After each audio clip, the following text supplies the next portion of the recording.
Too often, the retirement package for a professional wrestler comes with spinal stenosis, a broken neck, a prescription pain pill addiction, or something worse. In more recent years, WWE has been moved to address the dangers of its sport. But sooner or later, every wrestler gets hurt, and it's not part of the act. For the following athletes, enough was enough. Ric Flair.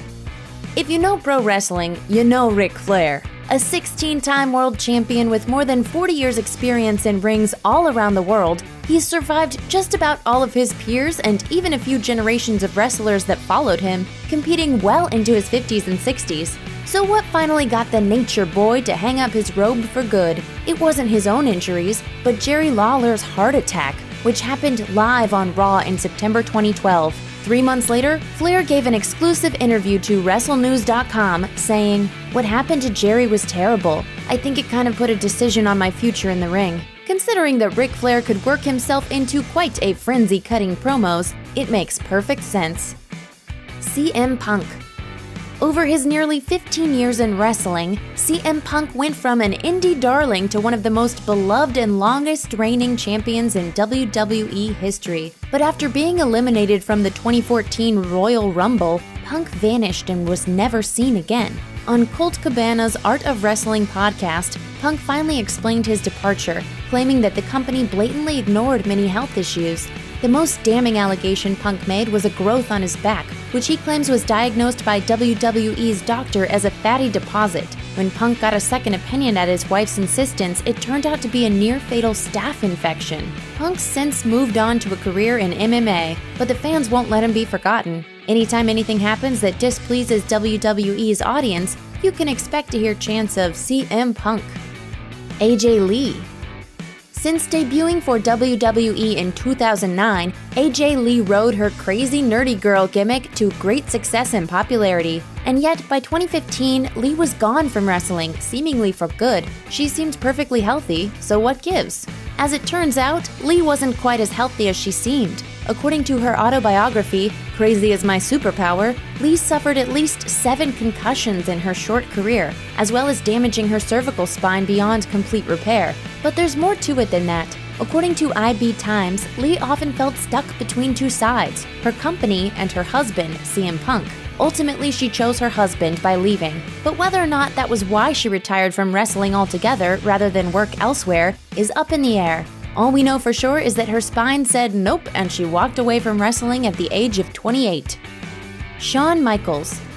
Shawn Michaels' name will be constantly synonymous with WrestleMania. Despite a back injury that kept him out of action from 1998 to 2002, Michaels was able to return and worked until 2010 with no more career-threatening health problems. In fact, his retirement wasn't physically or medically motivated at all. Talking to ESPN, the Heartbreak Kid laid out his one reason for putting the cap on his legendary career: family. Someone came up to me and they just nonchalantly asked me how old my son was, and I said, oh, he's 9. Michaels suddenly realized that he was missing out on his son's childhood. He's 9, he's halfway to 18, man. At 18, he's gone.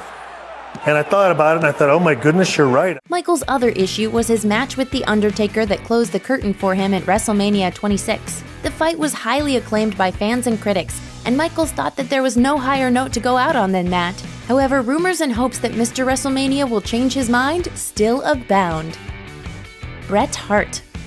Bret the Hitman Hart was one of the best pure technical wrestlers ever, but his active wrestling career ended both earlier than it should have and with far less fanfare than such a legend deserved. In December 1999, Hart wrestled Goldberg for the WCW World Championship at Starrcade. Near the match's end, Goldberg threw Hart to the ropes and mule kicked him in the head. Unfortunately, Goldberg hit too hard, resulting in a severe concussion that put Hart on the shelf for months, and WCW fired him in late 2000. Shortly thereafter, Hart officially called it quits on his wrestling career. Hart also suffered a severe stroke in 2002. Aside from a symbolic return in 2010, where he won the WWE United States Championship, he stayed on the sidelines ever since. Sting. Sting had been wrestling for 30 years, but didn't compete in a WWE ring until 2015. It's a good thing he checked that off his bucket list because by the end of that year, a freak injury would send him into an unexpected retirement. At Night of Champions in September 2015, Sting faced Seth Rollins for the WWE Championship. Late in the match, Sting was perched on the top rope and Rollins grabbed him for a powerbomb into the turnbuckle. Something went wrong, however, and Sting suffered a severe back injury as a result. As it turned out, it wasn't just a routine back injury. Sting was suffering from cervical spinal stenosis. With that diagnosis, Sting realized that there was no hope of returning to the ring for one last hurrah, and he announced his retirement the following April, right after being inducted into the Hall of Fame.